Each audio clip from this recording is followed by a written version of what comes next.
Saudara, peristiwa penembakan yang diduga dilakukan oleh 2 anggota Tentara Nasional Indonesia kepada 3 anggota Polri hingga meninggal dunia melahirkan berbagai kecaman hingga rasa traumatis bagi pihak keluarga. Keluarga korban menuntut agar pelaku penembakan dihukum seberat-beratnya tanpa pandang bulu. Anggota Polri, almarhum bertiga ini menjalankan tugas negara loh untuk memberantas kemaksiatan di bulan Ramadan puasa. Malah dihabisi begitu. Jadi kami mohon hukum yang seberat-beratnya. Mohon penegak hukum. Kita nggak usah pandang siapa pelakunya apa, manusia sama. Di mata hukum sama, di mata Allah sama. Lalu apa yang sesungguhnya terjadi, saudara? Apakah betul terduga pelaku penembakan yang berasal dari anggota TNI mengenali korban ataupun anggota Polri yang ia tembak hingga tewas? Seluruh pertanyaan ini, saudara, akan saya tanyakan secara langsung kepada Kapolda Lampung, Irjen Pol Helmy Santika.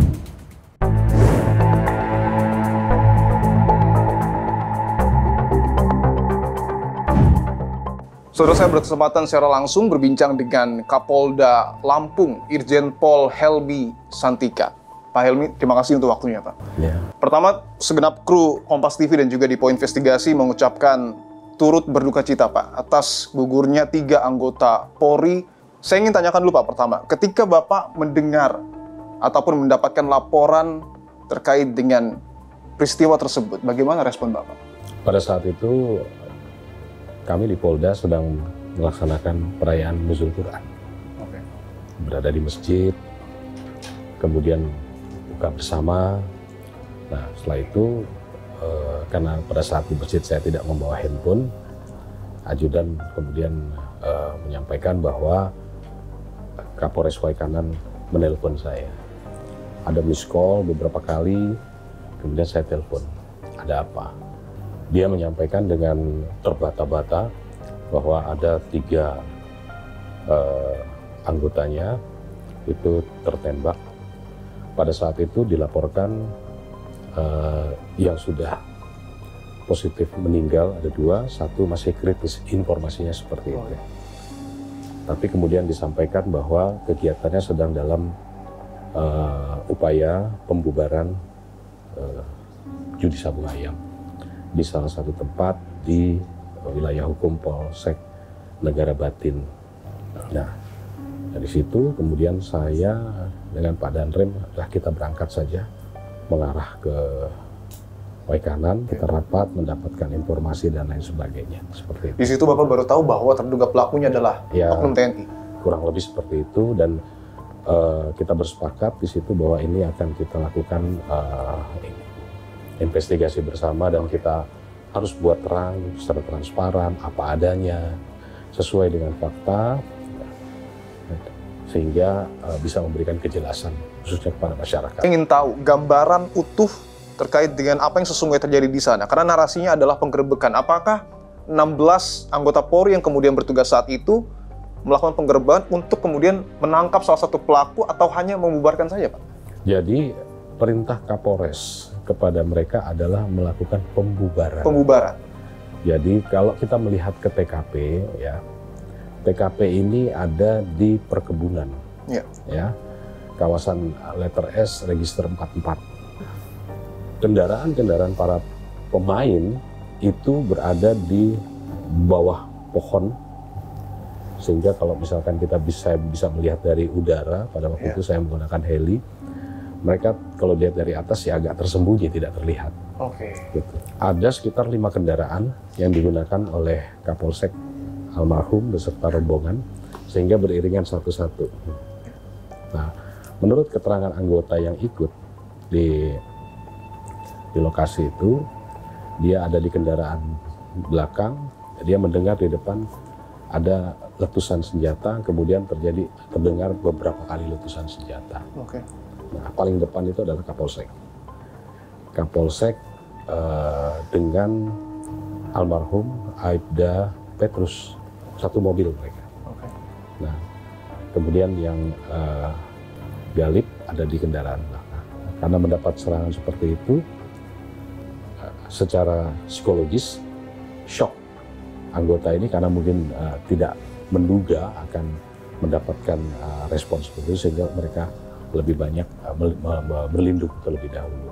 Terus karena tahu ada kawannya yang terluka, itu mereka berupaya untuk mengevakuasi, berkumpul jadi satu, dan kemudian diketahui bahwa ketiganya sudah meninggal. Oke. Apakah bisa disebut bahwa baku tembak yang kemudian terjadi ini dimulai terlebih dahulu oleh terduga pelaku? Ya, ini kita belum bisa pastikan mana yang dahulu.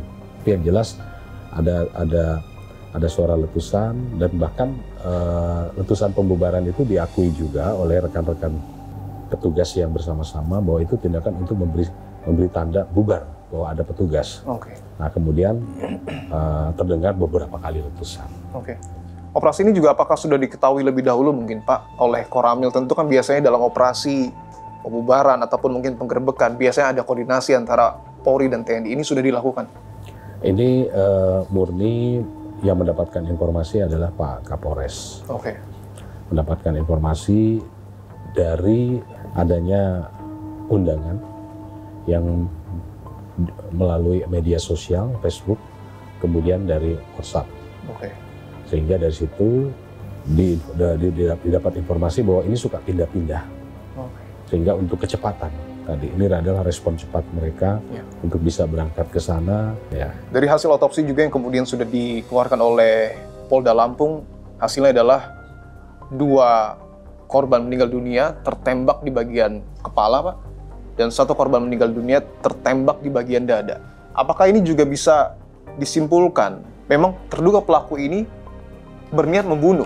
Karena tentu biasanya bagian tubuh itu kan banyak yang bisa disasar, Pak, selain kepala dan juga dada. Apa analisa dari Polri? Yang pertama, kalau saya sampaikan untuk menerapkan pasal 340 KUHP atau pembunuhan yang direncanakan. Pembunuhan yang direncanakan. Kenapa? 1, dia membawa senjata. Kedua, arah tembakan itu di titik yang mematikan.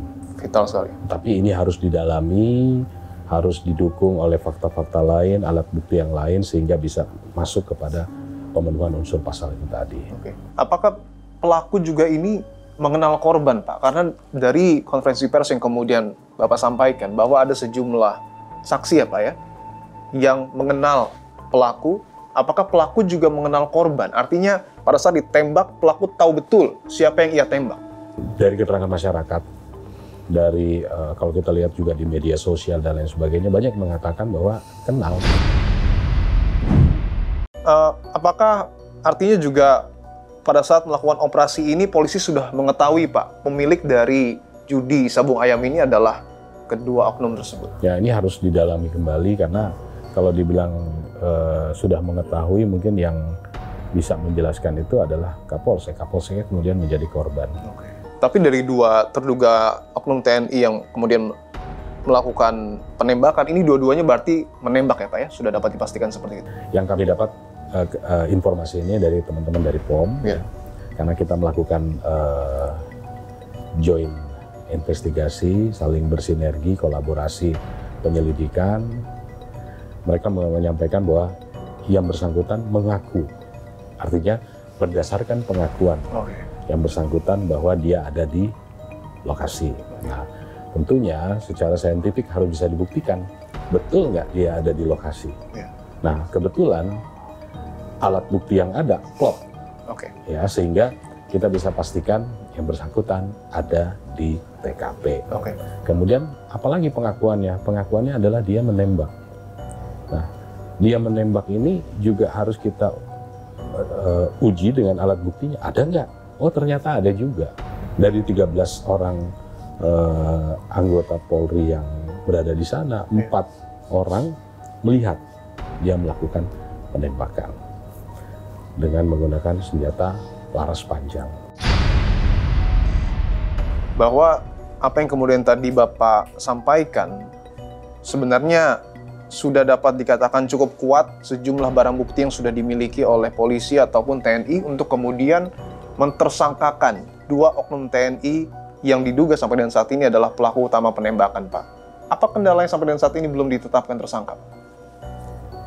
Kalau untuk tersangka Z yang pemain itu secara meyakinkan, kalau kami yakin bahwa dia adalah salah satu tersangka perjudian. Ya. Tapi kalau dalam kasus penembakan, ini kita kolaboratif investigation-nya harus semakin intens lagi, dan kita juga akan merencanakan untuk bisa melakukan gelar perkara bersama. Gelar perkara bersama? Ya, gelar perkara bersama untuk kira-kira apa-apa saja alat bukti yang masih kurang dan lain sebagainya. Kalau masih kurang, nanti ayo kita cari lagi dan lain sebagainya. Karena semua ini hanya bisa terjawab dengan pembuktian secara ilmiah. Di sana kita temukan proyektil.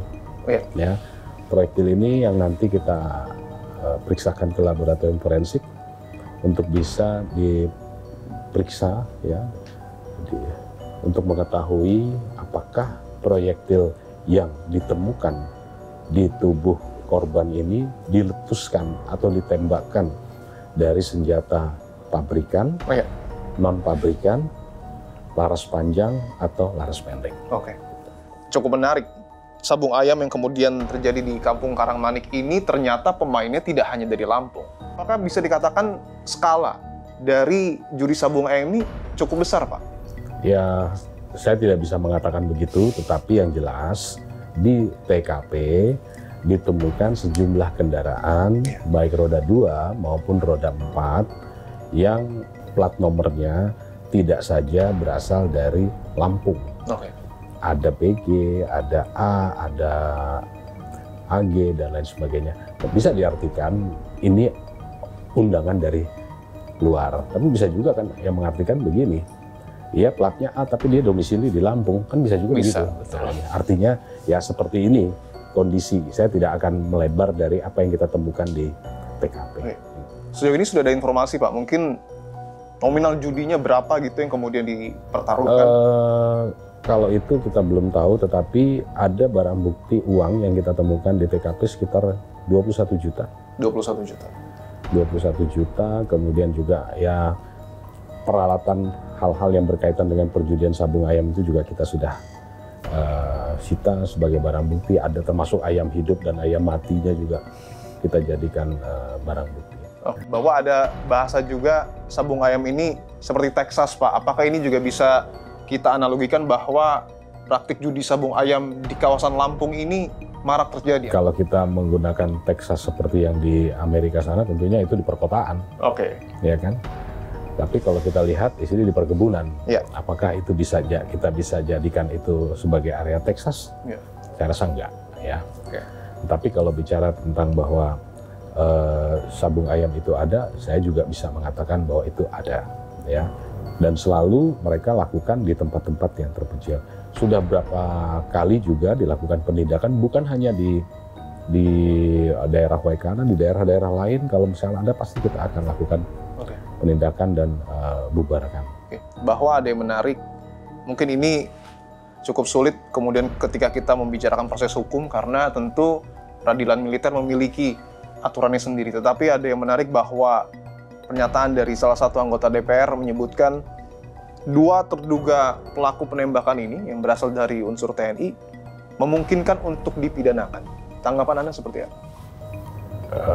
Sebuah proses pidana itu kan harus tetap mengacu kepada apa persangkaan, baik itu material maupun formilnya gitu. Kemudian alat bukti apa yang mendukung terhadap aspek formil dan materialnya tadi. Saya rasa kalau semuanya sudah ada lengkap, maka proses pemidanaan bisa berjalan. Pertanyaan terakhir saya, Pak, ketika kita berbicara soal apa yang kemudian terjadi di Lampung, ada 2 instansi yang menjadi tulang punggung keamanan di negara kita terlibat dalam tanda kutip drama penembakan di salah satu wilayah, tepatnya di Waikanan. Apakah Anda bisa menjamin bahwa hal ini tidak akan mengganggu soliditas TNI dan juga Polri di wilayah Lampung, Pak? Saya katakan begini, ini peristiwa sebetulnya antara oknum. Jadi bukan antara institusi, ya. Soliditas kami di Lampung sampai dengan saat ini insya Allah tetap terjaga.